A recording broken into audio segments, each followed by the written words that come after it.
Academy. அனைவருக்கும் இலவச academy podcast ஸ்பீச்ல நம்ம ப்ரோனவுன் எரர் பார்த்துக்கிட்டு இருக்கோங்க. இன்னைக்கு ஈச் டே ஈச் எரர் பகுதியோட டே 56 வாங்க வீடியோக்குள்ள போலாம். இங்க பாருங்களேன், this is the bike which my father gifted me தாங்க வரும். ஏன்னா இந்த இந்த இடத்துக்கு முன்னாடி, இந்த வார்த்தைக்கு முன்னாடி இங்க என்ன இருக்குன்னு பாருங்க, த பைக் அப்படின்னு இருக்குங்க. பைக் அப்படிங்கிறது என்னங்க, ஒரு பொருள். அப்ப பொருளை ரெஃபர் பண்ணும்போது நம்ம என்னங்க போடணும், வெரி குட்ங்க, விச் தான் போடணும். அதே மாதிரி I have found the pen which I lost. அப்ப இங்க இந்த விச் அப்படிங்கிறது எதங்க ரெஃபர் பண்ணுது, பெண்ணை தானங்க ரெஃபர் பண்ணுது.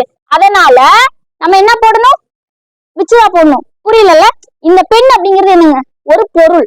அப்ப இங்க என்ன போடணும், விச் தான் போடணும். இதெல்லாம் நீ எப்படி கரெக்டா சொல்ற அப்படின்னா, விச் வரும்போது மேக்சிமம் ஆஃப் டைம் முன்னாடி இருக்க விஷயத்தை தாங்க ரெஃபர் பண்ணி வரும், முன்னாடி இருக்க வேர்டை தாங்க ரெஃபர் பண்ணி வரும். நீங்க வேணா அர்த்தம் புரிஞ்சு பாருங்களேன், கரெக்டா வரும்.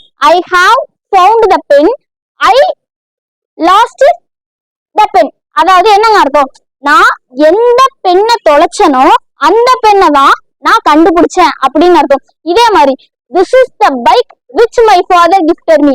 இது பைக்கு. இது எந்த பைக்கு, எங்க அப்பா எனக்கு கிஃப்ட் பண்ண அதே பைக். அப்ப விச்சுங்கிறது இங்க பைக்கை ரெஃபர் பண்ணுது, விச்சுங்கிறது இங்க பெண்ணை ரெஃபர் பண்ணது. பின்னாடி சொன்னது புரிஞ்சுக்கிறது கஷ்டமா இருந்தாலும் நீங்க 95% ஆஃப் த டைம்ல இங்க என்னங்க வரும், முன்னாடி இருக்கிற வேர்டை தான் ரெஃபர் பண்ணி வரும். அதை வச்சு நீங்க என்ன போட்டுக்கலாம், விச்சு போட்டுக்கலாம். பொருளா இருந்தா என்ன பண்ணணும், விச்சு பண்ணணும். சரி, ஓகேங்க. நாளைக்கு நம்ம this is the school which I studied வருமா, இல்ல வேர் ஐ ஸ்டடிட் வருமா, இதை பத்தி நாளைக்கு பார்க்கலாம். தேங்க்யூ.